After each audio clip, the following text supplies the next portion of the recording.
ஏழ்மையிலிருந்து மீள்வதற்கு கல்வியே சிறந்த ஆயுதம் என்பதை நிரூபித்துள்ளார் திருநெல்வேலியைச் சேர்ந்த இளைஞர் சுப்பிரமணிய பாரதி. 22 வயதில் முதல் முயற்சியிலேயே யுபிஎஸ்சி தேர்வில் தேர்ச்சி பெற்ற இளைஞர் குறித்து இந்த தொகுப்பில் பார்க்கலாம்.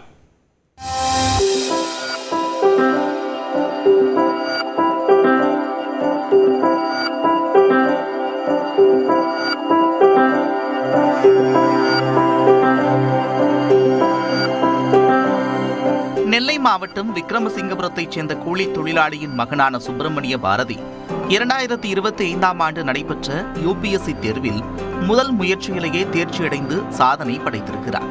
செங்கல் சூளையில் பணியாற்றும் மாரியப்பன் மற்றும் சரஸ்வதி தம்பதியின் மகனான பாரதி 12ஆம் வகுப்பு வரை அம்பாசமுத்திரத்தில் உள்ள அரசு உதவி பெறும் பள்ளியில் தமிழ் வழியில் கல்வி பயின்றுள்ளார். அதன் பிறகு பாபநாசம் திருவள்ளூர் கல்லூரியில் BA வரலாறு படித்த பாரதி கல்லூரி காலத்திலேயே யுபிஎஸ்சி தேர்வுக்கு தன்னை ஆயத்தப்படுத்திக் கொண்டார். கொரோனா ஊரடங்கின் போது முதன்முறையாக செல்போன் வாங்கிய பாரதி யுபிஎஸ்சி தேர்வுக்கான வழிமுறைகள், பாடத்திட்டங்கள், பாடக்குறிப்புகளை சேகரித்து தன்னம்பிக்கையுடன் பயணத்தை தொடங்கினார்.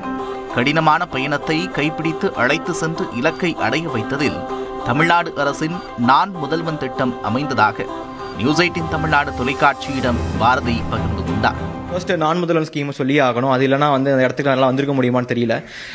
ஐடென்டிஃபை பண்ணி எனக்கு ட்ரைனிங் கொடுத்து மாதம் ஸ்காலர்ஷிப் கொடுத்து பண்ணது ஒரு மிகப்பெரிய ஒரு சாதனை. ஏன்னா நான் கணிதத்தில் நான் ஒரு மிகப்பெரிய ரொம்ப ஒரு வீக். நான் என்னோட பேப்பர் 10th மார்க் எடுத்து பார்த்தீங்கன்னா நான் அபவ் அவரேஜ் மார்க் தான் எடுத்திருப்பேன். ரொம்ப டாப் ரேங்க்லாம் கிடையாது. 434 மதிப்பெண்கள் தான் எடுத்திருந்தேன். அதில் மேக்ஸ் மட்டும் தான், மற்ற எல்லாத்துலேயுமே 80க்கு மேலே மார்க் இருக்கும், மேக்ஸில் மட்டும் 75 இருக்கும். ஆனால் யூபிஎஸ்சி சிவில் சர்வீசஸ் இருக்க சிசாட் எக்ஸாம் ஐஐடியில் உள்ள பசங்களே திணற எக்ஸாம், அதில் வர மேத்தமெட்டிக்ஸ்.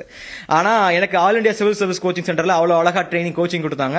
நல்ல மதிப்பெண்ணுடைய நான் சிசாட்டை கம்ஃபர்டபுளா கிளியர் பண்றதுக்கு மிக முக்கிய காரணம் நான் முதல்வன் போட்டித் தேர்வுகள் பிரிவுடைய சுதாகரன் IRPS சார். அவங்களுடைய அந்த மோட்டிவேஷன் தான் எனக்கு எதெல்லாம் பார்த்து பயந்தனோ அதெல்லாம் சுலபமா கடந்து வரதுக்கான ஒரு அந்த உத்வேகத்தை சார் கொடுத்தாங்க.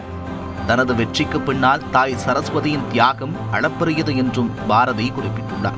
அம்மா அவங்க எனக்கு பரதநாட்டியம் படிக்க வைக்கணும்னு ஆசை. அதனால எனக்கு பரதநாட்டியம் கிளாஸ்ல போய் சேர்த்தாங்க. குடும்பத்தில் என்னதான் கஷ்டம் இருந்தாலும் ஆஸ்பிரேஷன்ஸ் எல்லாமே ஹையா தான் இருந்துச்சு. அம்மா இன்னைக்குமே பையன் கஷ்டப்பட்ட குடும்பத்தில் இருக்கிறதுனால அவனுடைய பொட்டன்ஷியலை நம்ம வேஸ்ட் ஆக்கிடக்கூடாதுங்கிறதுல ரொம்ப குறிக்கோளா இருந்தாங்க. அதனால பரதநாட்டியம் கிளாஸ் அனுப்புனாங்க. மாசம் 80 ரூபாங்கிற அந்த ஃபீஸோட. குடும்பத்தின் ஏழ்மை, பொருளாதார சூழல் மகனின் கல்வியை பாதித்துவிடக் கூடாது என்பதில் மிகுந்த கவனத்துடன் இருந்ததற்கு தற்போது கைமேல் பலன் கிடைத்திருப்பதாக பாரதியின் தாய் சரஸ்வதி பெருமிதத்துடன் தெரிவித்துள்ளார்.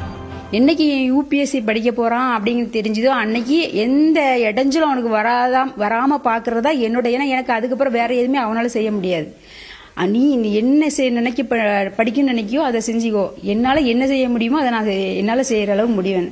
அவனுக்கு எந்த பிரச்சனையும் வராம, குடும்ப சூழ்நிலையும் சரி, வெளியில ஒருத்தவங்க சொல்றதுதான் சரி, பொருளாதார சூழ்நிலை மனசை பாதிக்க எதுவுமே வராம பாத்துக்கிட்டதுல ரொம்ப கவனமா இருந்தேன். கல்விக்கு ஏழ்மை தடையில்லை என்றும் கல்வி மூலம் ஏழ்மையிலிருந்து மீளலாம் என்பதற்கும் பாரதி நிகழ்கால சான்றாக மாறியிருக்கிறார். நியூஸ் 18 தமிழ்நாடு செய்திகளுக்காக ஒளிப்பதிவாளர் பொன்மணியுடன் செய்தியாளர் சிவமணி.